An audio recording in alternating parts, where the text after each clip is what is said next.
La nouvelle BMW série 4 est un coup marketing. Et je vais vous expliquer pourquoi. Depuis qu'elle est sortie, je dirais même plus, avant même qu'elle ne sorte, la calandre de cette voiture faisait déjà parler. Cette calandre, c'est un élément de discorde. Qu'elle soit belle ou moche, elle fait parler de la voiture. Le 2 juin, la BMW série 4 a fait son entrée sur le marché. BMW nous l'a présenté sur les réseaux sociaux. Il y a d'autres modèles qui ont une calandre un peu similaire, mais c'est de ce modèle-là dont j'ai envie de vous parler puisque c'est un modèle qui a remporté de nombreux prix. Mais quand on réfléchit plus en profondeur, on se rend compte que finalement, cette grande calandre, ce n'est que la suite logique de ce que faisait déjà la BMW série 7 et la dernière X6. C'est ce vers quoi s'orientait BMW. Je pense simplement que cette série 4 est une manière pour BMW de la différencier de sa sœur, la série 3. Mais est-ce que cette calandre pénalise la voiture? Eh bien, je pense que non. Et je vais vous dire pourquoi. Eh bien, parce que, mis à part l'aspect esthétique, l'intérieur, ça reste une BMW.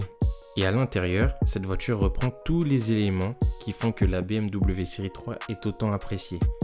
Et en plus de ça, elle bénéficie de toutes les dernières technologies de BMW qui font que quand on est dans la voiture, on se sent bien, on est à l'aise. Mais même si on devait s'attarder sur l'aspect simplement esthétique de la voiture, en réalité elle est belle. La calandre, ça apporte un peu de changement.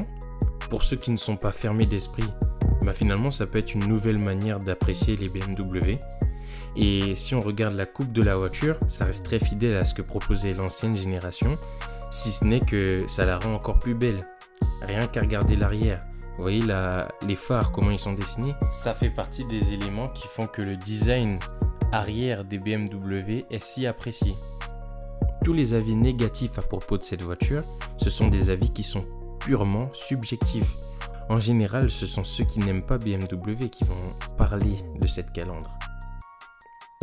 Mais si un avis n'est pas objectif, alors il ne permet pas d'avancer.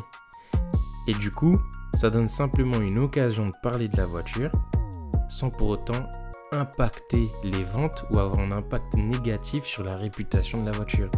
Le fait que la voiture soit un sujet de conversation, qu'on aime ou qu'on n'aime pas la calandre, ça force les internautes à parler de la voiture, à donner leur avis, et donc de surcroît, ceux qui ne sont pas les cibles principales se retrouvent à entendre parler ou bien eux-mêmes à parler de la voiture parce que c'est un sujet d'actualité.